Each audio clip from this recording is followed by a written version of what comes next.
CapCut user ka ba? Gusto mo bang kumita sa pag-i-edit lamang ng template? Or marunong ka bang mag-edit or magaling kang mag-edit ng videos? Kung gusto mong malaman, panoorin mo ang video na to. But before anything else, don't forget to like, share, subscribe, and click mo na rin yung notification bell para lagi kang updated. Hi everyone! This is Sharka Mercada Merds Tumbilia, and for today's vlog, may video po tayo.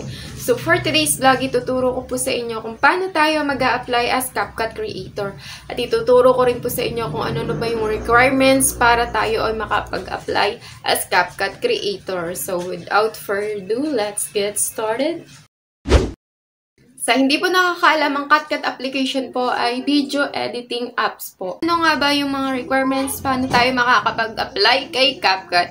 Una, kailangan meron kang Telegram. Pangalawa, meron kang TikTok account na may 1K followers. And pangatlo, kailangan ay nakapag-sign up ka na po sa CapCut application. Kailangan mong gamitin dito sa pag-sign up ay Facebook and Gmail. And ngayon, pang-apat, kailangan po natin ay magkakapares yung username natin sa Telegram, sa CapCut, at sa TikTok. If okay na lahat ng yan at meron ka ng mga yan, and kung wala pa naman, pwede kang gumawa. And ngayon, tuturo ko na po sa inyo kung paano tayo mag-a-apply as CapCut creator. Ngayon, kailangan po natin ng cellphone para maipakita ko po sa inyo yung ating step-by-step kung paano mag-apply. First step na kailangan natin sa pag-a-apply is pumunta po tayo sa CapCut Creator, and then dito sa baba makikita natin yung Edit, Template, Inbox, and Me. Ngayon, pipindutin po natin itong template.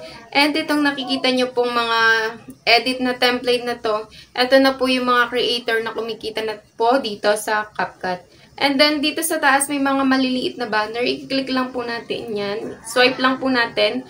And then, hanapin po natin itong, do you want to be a CapCut creator? And click here to apply. And then, i-click lang po natin yan para makapag-apply tayo. And then, dito naman, nakalagay yung, ikaw na ba ang susunod na CapCut creator? Ipakita ang iyong galing, gayahin labang ng tama ang isang video na nasa task form para tayo ay makapag-apply. So, ayan, basahin nyo na lang to. And ngayon, click na po natin tong click here to apply. And then, dito, meron pong task na ibibigay sa atin si CapCut. Ito, wow, ang nakalagay. Ikaw na ba ang susunod na CapCut creator? Fill out this form at ipakita ang iyong galing.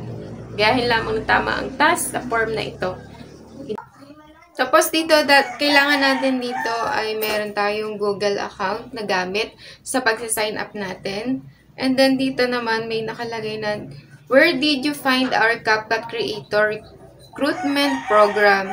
And pipili lang kayo kung saan nyo nakita tong as CapCut creator. And then, click next or yung susunod. And then, dito may tatlong task na ipagagawa si CapCut na kailangan natin gawin. First step is pumili ng isang video. Sa next page, i-click ang link para makita yung example. And then, step 2, using CapCut app, gayahin ang napili mong task.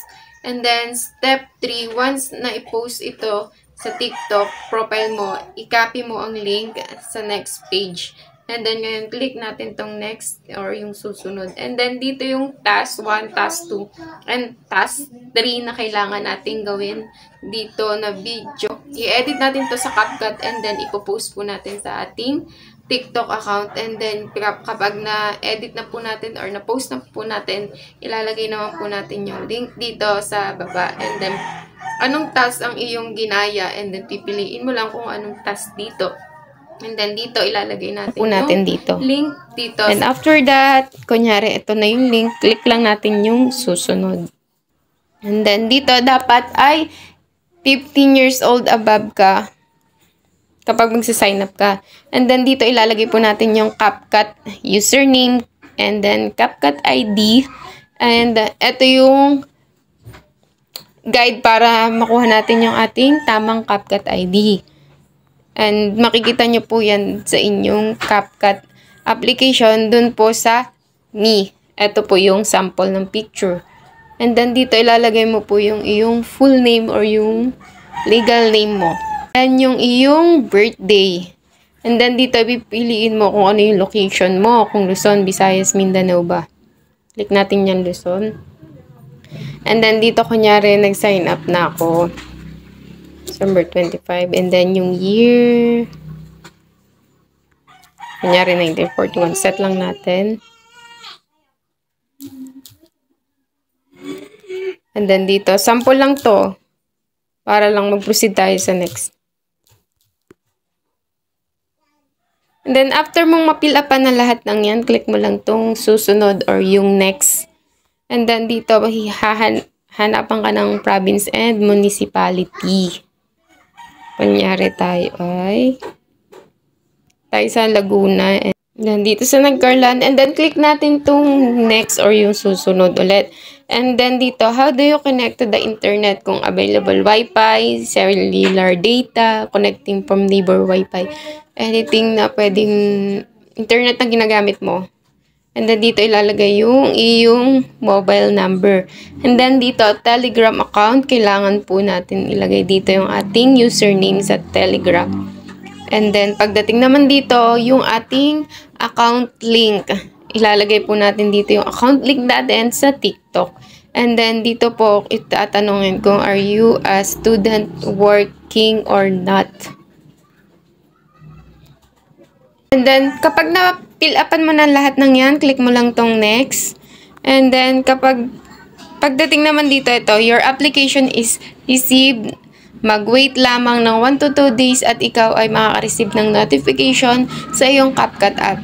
Kung ikaw ay nakapasa. Kung after 3 days ay wala pang nare-receive na notification, mangyarin lamang na re-apply ulit at make sure na na-submit mo dito yung form. And ang dalawang bagay na ito, tamang pagkakagaya ng video task. Pangalawa, ang iyong valid ID at working na Telegram at TikTok account link. Tapos, please join our Telegram. So, magjo-join ka dito sa Telegram link na nilagay nila. Magjo-join ka lang. Click mo lang yan. And then, kapag okay ka na and sure ka na sa lahat, click mo na yung submit.